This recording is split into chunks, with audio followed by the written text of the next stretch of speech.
Very warm greetings to all of you. So, welcome back to you all for the series where we are solving uh, previous year question paper, that is 2023 Maths Optional UPSC.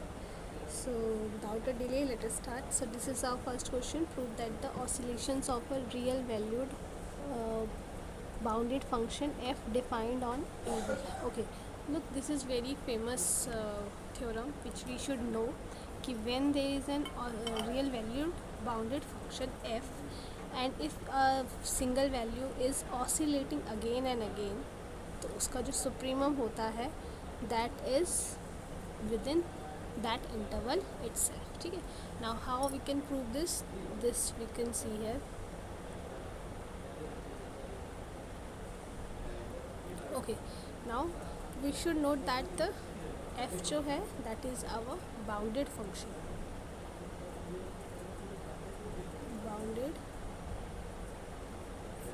okay, and this is a subset of a and b, ठीक है, such that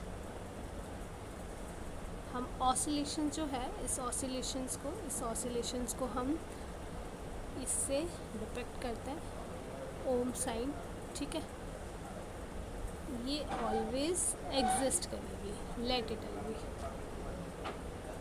ठीक है.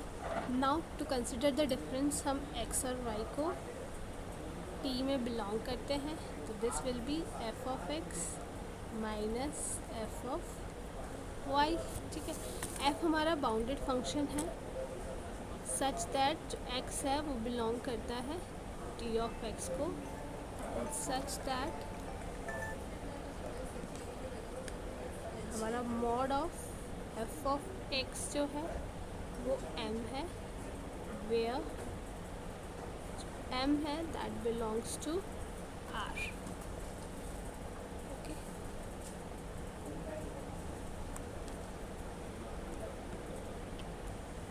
And this m obviously it is greater than 0. Now ये जो हमारा mod value है f of y की m, तो इसको हम लिख सकते हैं f of x minus f of y, जो इस मॉडुलस वैल्यू से छोटा है, ठीक है. और ये मॉडुलस वैल्यू को हम सेग्रीगेट भी कर सकते हैं, f of x mod f of y mod, तो इसको हम लिख सकते हैं m plus m, this is equals to 2 times m, ठीक है, 2 टाइम्स m आ गया.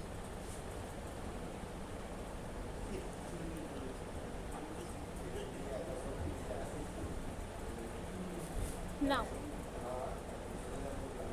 अब हम ये देखेंगे कि जो हमारा सेट है, ठीक है, f x minus f of y, x and y they belongs to t, ये हमारा बाउंडेड है. और ये जो सेट है ये हमारा नॉन एम्प्टी है, ठीक है, एम्प्टी सेट नहीं है, हमारा नॉन एम्प्टी सेट है. और जो हमारी कंप्लीटनेस प्रॉपर्टी होती है and completeness property of real numbers, completeness property of real numbers, ठीक है, हम ये कह सकते हैं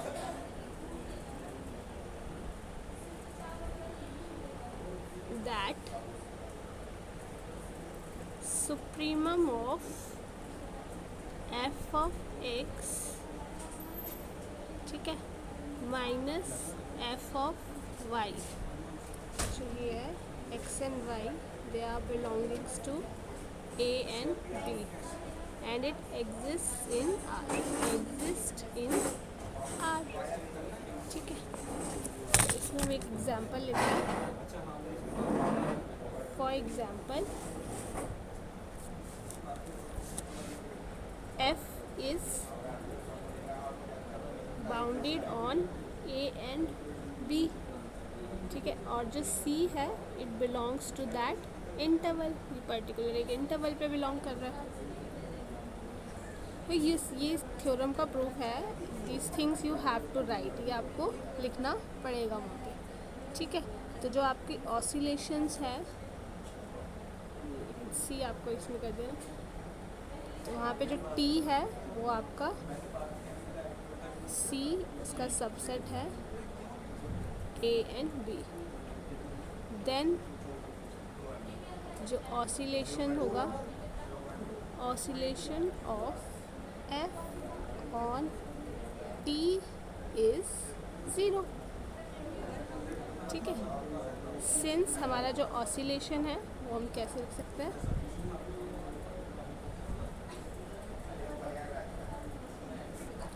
सिंस हमारा t is supremum of f x minus f of y. X और वाई जो है वो सी में है, और यहाँ पे हमारा सुप्रीमम ऑफ 0 पे आ रहा है. ठीक है. तो हमारा जो टी था वो बाउंडेड सेट था, और हमारा जो ऑसिलेशंस था वो हमारा क्या होगा, इसका ये चीज़ आ गई, ये हमारे पास गिवन है. ठीक है. और हमारा जो ये ऑसिलेशन है ये हमारा इंटरवल के अंदर से ही आ रहा है. बस इसमें एक चीज़ याद रखना कि जो हमारा ऑसिलेशंस है इस टी का, that should always be, always क्या होना चाहिए, non negative. Always non negative. ठीक है. ऑलवेज नॉन नेगेटिव होना चाहिए. ये हमारा प्रूफ था. Okay. Now next question. Classify the singular point z equals to 0 of the function and obtain. Okay. Now अब हमें क्या करना है, इसमें एक तरह से हमें ये निकालना है रेजिड्यू. ठीक है. तो सिंगुलरिटी देखते हैं पहले इसकी. e रेज टू पास z minus sine of z. ठीक है. तो z इक्वल्स टू 0. तो यहाँ पे हमने 0 पुट कर दिया, ये 0 और ये 0 मीन्स 1/0 आ रहा है. तो इट मीन्स ये एनालिटिक तो है नहीं, ये 0 पॉइंट पे इट इज़ नॉट एग्जिस्टिंग, 0 पे ये एग्जिस्ट नहीं कर रहा है. तो yes there is a singularity. Yes. Now what type of singularity is there that we have to check here. वैसे यहाँ पे लॉरेंट सीरीज़ दिया है, तो लॉरेंट सीरीज़ हमेशा आपकी मोस्टली इन केसेस में आपका एसेंशियल सिंगुलरिटी होती है. तो आप करो z minus sine of z, उसको आप 0 पुट कर दो. तो ये आ जाएगा साइन माइनस, इसकी सीरीज़ हम खोल देते हैं. तो ये आ जाएगा z minus z³ upon 3 factorial plus z5 upon 5 factorial and it goes on. ठीक है. ये आगे चलता जा रहा है.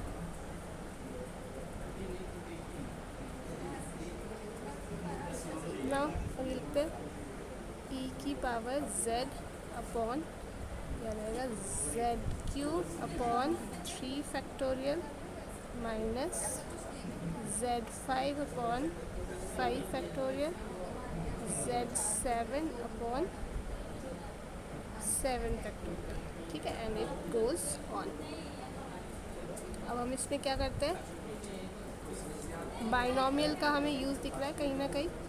तो ई जेड आ गया, और यहाँ पे हम z³ अपॉन 3 फैक्टोरियल को तो मैं कॉमन ले लेती हूँ. तो ये आ जाएगा 1 माइनस z का स्क्वायर आ जाएगा, ऊपर 6 है और 120, तो ये 20 आ जाएगा. ये प्लस, तो ये z की पावर 4 आ जाएगा, और ये 24 होगा, और नीचे आपका 7 फैक्टोरियल. 7 इंटू 720 इंटू 24, तो यह 12 2 जा, और 12 आपका 60, 230, 200 एंड इट गोज़. ठीक है. तो ये आ जाएगा e की पावर z, ऊपर आ गया 6, 24 नहीं 6 होगा, सॉरी यहाँ पे आपका 24 होगा. आपका 6 होगा, 6 फैक्टोरियल, ये 120, 6 1 जा 140, ठीक है। तो ये आएगा e की पावर z ऊपर 6, नीचे z का क्यूब, ये आएगा 1 minus z square 20 plus 6 z4 upon 420 goes और ये -1 की पावर, ठीक है। आपको 1/z एक तरह से लेके आना है, पर आपको यहाँ पे सिर्फ शो ही करना है। अगर आपको रेजिड्यू निकालना होता तो इस तरीके से आप करते हैं, ठीक है। तो ये आ जाएगा 6, अगर हम z का, ये z क्यूब आ गया, अगर हम इसको खोलें तो ये आ जाएगा 1 प्लस z का स्क्वायर 2 फैक्टोरियल प्लस z का 3 फैक्टोरियल, इट गोज़ ऑन। और यहाँ पे ये बन जाएगा 1 प्लस z का स्क्वायर 20, ठीक है, प्लस इट गोज़ ऑन। आप इतना ही रखो, ये ज़्यादा सही रहेगा, ठीक है। नाउ अगर हम इसको मल्टीप्लाई करेंगे तो एक तरह से हमारा ये बनता रहेगा 1 प्लस z का स्क्वायर 20, इट गोज़ ऑन। फिर आगे z plus z cube upon 20, it goes on, ठीक है, प्लस प्लस कर लो। तो अगर z क्यूब है तो हमारा जो 1/z की फॉर्म यहीं पे ही बनेगी, 1/z फॉर्म की है। तो ये आ जाएगा 6 अपॉन 20, 3 अपॉन 10, ठीक है। सो दिस वे आप इसकी यहाँ पे ये निकाल सकते हो एक्सपेंशंस, ठीक है। हमने साइन एक्स की सीरीज़ यूज़ की और उसके बाद हमने बायनॉमियल का फॉर्मूला यूज़ किया, ये वाला, ठीक है। ये हमने बायनॉमियल का फॉर्मूला यूज़ किया है। इस बायनॉमियल के फॉर्मूले से आप you just have to find things. एक मिनट,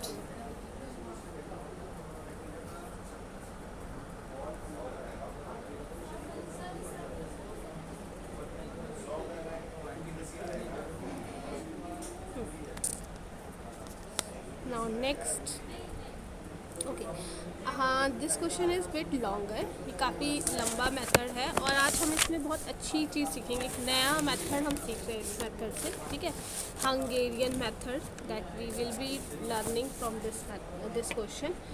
तो here space is so less, इसके लिए मैंने एक नेक्स्ट शीट ओपन करते हैं।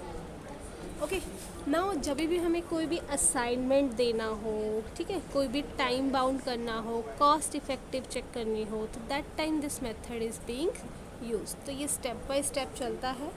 तो इसमें सबसे पहला जो होता है, मतलब हमें असाइनमेंट के लिए मेथड का मैंने दे दी, हंगेरियन मेथड, हंगेरियन मेथड, ठीक है। तो हंगेरियन मेथड क्या होता है, इसमें स्टेप वाइज होता है। तो फर्स्ट स्टेप होता है इसमें रो रेड्यूस्ड, ठीक है, रो रेड्यूस्ड मैट्रिक्स। तो आपको क्या करना है, जो भी आपके पास क्वेश्चन दिया है उसकी रो में जाना है और उस रो में जो सबसे मिनिमम वैल्यू होगी, जो सबसे मिनिमम वैल्यू होगी उससे माइनस कर देना है, ठीक है। जैसे आप यहाँ पे देख सकते हो, यहाँ पे हमारी सबसे मिनिमम वैल्यू क्या है, 4 रो 1 में। तो रो 1 में हमें 4 से माइनस करना है, रो 2 में 5 से माइनस करना है, ठीक है। तो अब हमारे पास मैट्रिक्स क्या बनेगी वो मैं लिख लेती हूँ। तो ये हमारे पास बनेगी 0 5 0 8 एंड 0। Second row 10 6 15 0 and 3। फिर 10 0 8 5 11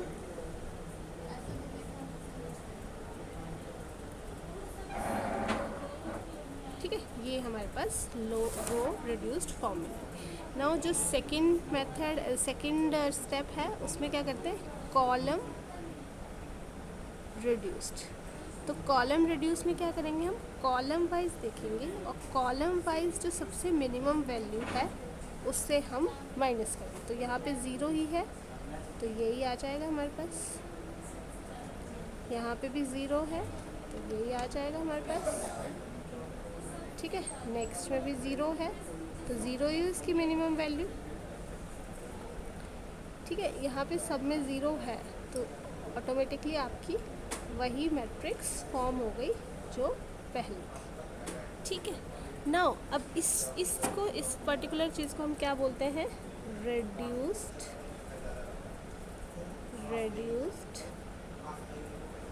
मैट्रिक्स फॉर्म। ठीक है, ये रिड्यूस्ड मैट्रिक्स है। नाउ थर्ड स्टेप क्या है,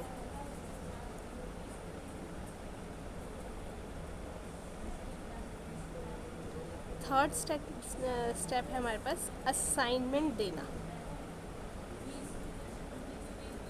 तो ये असाइनमेंट कैसे देते हैं, ये हम अब थोड़ा सा इसमें ध्यान देना है आपको कि कैसे इसको असाइनमेंट को करना है। Just writing out the Matrix so that I can teach you now कि क्या करना है।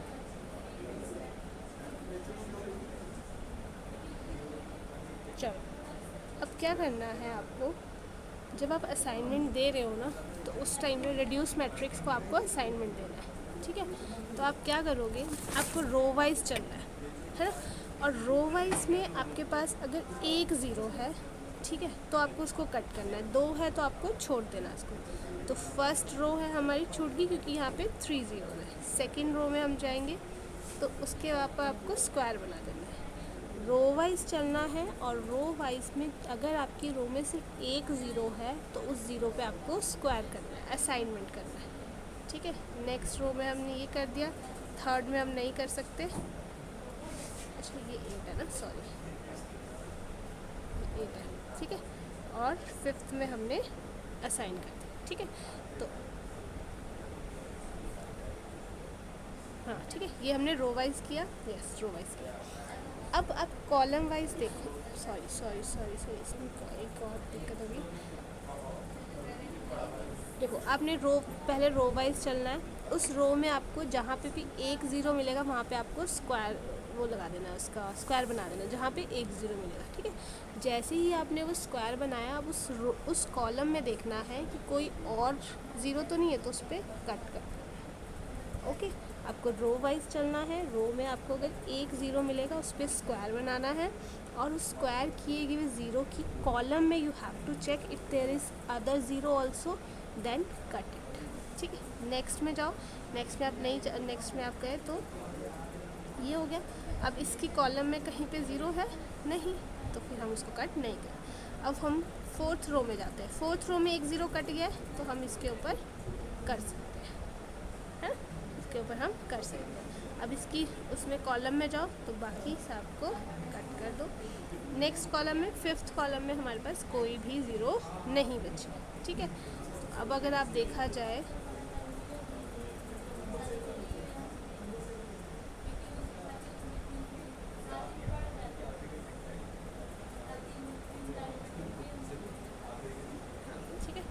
आपके पास यहाँ पे नंबर ऑफ असाइनमेंट्स कितने बने हैं, नंबर ऑफ असाइनमेंट्स हमारे हैं। अच्छा नहीं, अभी हमने कॉलम भी तो करना है। ओके ठीक है, आपको समझ आ गया। रो वाइज हम गए, रो वाइज हमने स्क्वायर किया और उस कॉलम से हम ब्रेक किया। अब हम जाएंगे कॉलम वाइज। तो फर्स्ट कॉलम में हम जाते हैं, फर्स्ट कॉलम में कोई ज़ीरो है नहीं, सेकंड कॉलम में कोई ज़ीरो है नहीं, थर्ड कॉलम में ज़ीरो है, यस। अब उस थर्ड कॉलम में जब हमें ज़ीरो मिला ना, तो उसकी रो में देखो कि कोई और ज़ीरो दिख रहा है, तो हाँ, तो उसको कट कर दो। फिर हम गए फोर्थ कॉलम में, फोर्थ कॉलम में ज़ीरो है नहीं, फिफ्थ कॉलम में कोई ज़ीरो नहीं है। ठीक है, नाउ अब हमारे पास नंबर ऑफ़ असाइनमेंट्स कितने हुए, नंबर ऑफ़ असाइनमेंट्स हमारे हुए जितने स्क्वायर्स है वो 4 है। और हमारा ऑर्डर क्या है मैट्रिक्स का, ऑर्डर ऑफ मैट्रिक्स क्या है 5। तो अगर हमारा नंबर ऑफ असाइनमेंट जो है वो इक्वल होगा ऑर्डर ऑफ मैट्रिक्स के, तो हमारे पास क्या आएगा, ऑप्टिमल आंसर, ऑप्टिमल आंसर। ठीक है, लेकिन यहाँ तो इक्वल नहीं हो रहा है, तो इसका मतलब ये ऑप्टिमल आंसर नहीं है, तो हमें और इसमें कार्रवाई करनी पड़ेगी। तो चलो हम और नेक्स्ट आगे चलते हैं। अब हमें आंसर नहीं मिला तो हम देखेंगे कि जो हमारी 5th रो है एंड जो हमारी 5th कॉलम है वहाँ पे हमें कोई भी नो असाइनमेंट, कोई भी असाइनमेंट नहीं मिला है ना, कोई भी असाइनमेंट नहीं मिला। तो हम क्या करेंगे इसमें, हम जो रोज़ है ना, रोज़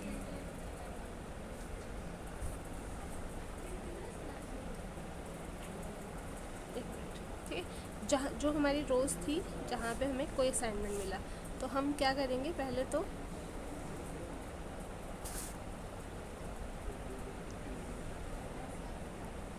हम इस पे उस कौन सी रो है जिस पे हमारे को वो नहीं मिला, चूज़ कर लेते हैं। हाँ, तो हमारे पास 1 to 5th रो है, तो 5th रो पे हम 1 लिखेंगे और इसको टिक कर देंगे। ठीक है, जो रो हमारी अनटिक्ड है वहाँ, सॉरी, जो रो हमारी जिसमें एक भी आंसर नहीं है वहाँ पे जाएंगे और उस पर हम उसको टिक कर देंगे। ठीक है, उसके बाद हम क्या देखेंगे, मैं यहाँ पे लिख देती हूँ,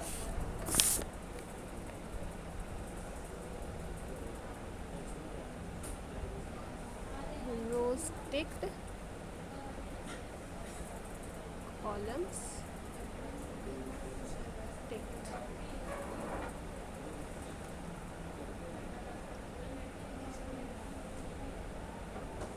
हाँ, ठीक है, तो हम यहाँ पे क्या करेंगे, हम ऐसी रो देखेंगे जिस पे हमारा कोई भी आंसर नहीं आ रहा है। ठीक है, और उसके बाद हम दूसरा नंबर डालेंगे यहाँ पे और इसको टिक कर देंगे। जो भी हमें स्मॉलेस्ट डिजिट मिलेगा रो अनटिक्ड में, उस पर हम क्या करेंगे टिक मार 2 नंबर लिख देंगे। ठीक है, उसके बाद हम जाएंगे कि कौन सी हमारी ऐसी रो, सेकंड रो है जो हमारी टिक्ड नहीं है, तो ये है वो।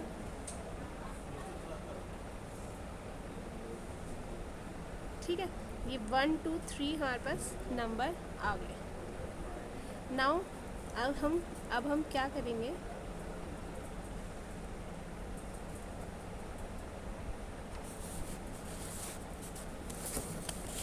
ये जो भी जहाँ पे हमारा असाइनमेंट आ रहा है उसको हम ऐसे कट कर देंगे। ओके, और जिस रो पे टिक है उसको भी हम लाइन कवर कर देंगे। ठीक है,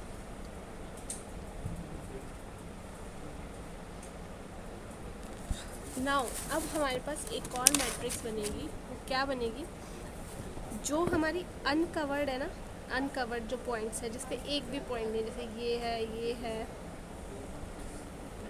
जैसे ये है, ये है, ये है, ये है, जो अनकवर्ड है। ठीक है, उनमें से जो स्मॉलेस्ट है, smallest of uncovered, smallest of uncovered, smallest of uncovered हमारा कितना हो जाएगा, 2। ठीक है, नाउ हमारी मैट्रिक्स इस तरीके से बनेगी, अनकवर्ड जिसको हमने कवर नहीं किया है उसमें से स्मॉलेस्ट को माइनस करेंगे। ठीक है, फिर जो हमारे इंटरसेक्शन हो रही है, इंटरसेक्शन, उसमें हम +2 कर देंगे एंड फिर हमारे पास आएगा कवर्ड एलिमेंट्स अनचेंज्ड। ठीक है, जो कवर्ड एलिमेंट्स है वो अनचेंज्ड। तो हमारे पास कुछ ऐसे मैट्रिक्स बन जाएगी। कोई ना, we will solve more such type of questions. हम सारे PYQs कर रहे हैं तो उसमें कुछ ना कुछ ऐसे क्वेश्चंस मिलेंगे। फर्स्ट टाइम में आपको थोड़ा सा डिफ़िकल्ट लग रहा होगा, but then you will come to know. ठीक है, तो ये हमारा कुछ इस तरीके में है 2 5 0 8 0। अब आप देखोगे इस क्वेश्चन में आपको ऑप्टिमल सोल्यूशन नहीं निकालना है, आपको यही मैट्रिक्स निकालनी थी कि C नंबर पे आपको कोई काम, कोई भी टाइम उसके पास ना हो। ये जो हम अंदर लिख रहे हैं ना, दिस इज़ योर टाइम। कि जॉब एक ही जॉब है, वन की जॉब है और वो एक काम कर रहा है बट कितने टाइम पे कर रहा है, ठीक है। दिस 0 3 4 1 6। फिर अगेन हम इसको असाइनमेंट करेंगे। असाइनमेंट कैसे करेंगे, पहली रो में जाएंगे, वहाँ पे देखेंगे 2 0 तो छोड़ दिया। सेकंड रो में जाएंगे तो यस 1 0 है। अब यहाँ देखो इस जहाँ हमने ये टिक किया, इस जो कॉलम है इसमें हमें कोई और ज़ीरो मिल रही है तो यस, तो इसको हम काट देंगे। थर्ड में जाएंगे, इस कॉलम में देखेंगे कोई और ज़ीरो है, नहीं है। फिर यहाँ पे जाएंगे, यहाँ 2 0 है तो छोड़ दो। फिर यहाँ पे जाएंगे, यहाँ देखेंगे कि एक और ज़ीरो है तो काट दिया। फिर अब ऐसे ही कॉलम में करेंगे। फर्स्ट कॉलम में कोई ज़ीरो नहीं है, सेकंड कॉलम में कोई ज़ीरो नहीं है, थर्ड कॉलम में हमारे पास ज़ीरो है बट ये सॉरी थर्ड कॉलम में नहीं, 2 0 थे ना, सॉरी नहीं जाएगा ना, ठीक है। फोर्थ कॉलम में नहीं है, फिफ्थ कॉलम में फिफ्थ कॉलम में एक ज़ीरो है तो इसको हम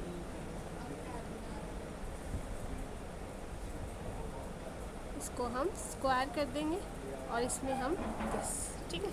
तो यहाँ पे हमारे पास 1 2 3 4 असाइनमेंट्स हो गए, ठीक है। तो ऐसे ही ये क्वेश्चन जस्ट आपको यहाँ तक ही बताना था बिकॉज इसमें ऑप्टिमल सोल्यूशन नहीं निकालना था। बट अगर आपको ऑप्टिमल सोल्यूशन निकालना हो then you have to express it, वो आपको उसको पूरा लिखना पड़ेगा। तो आई होप आपको समझ आया होगा। नहीं भी समझ आया कोई प्रॉब्लम नहीं है, we will be solving such questions again and again, ठीक है। तो थैंक यू सो मच।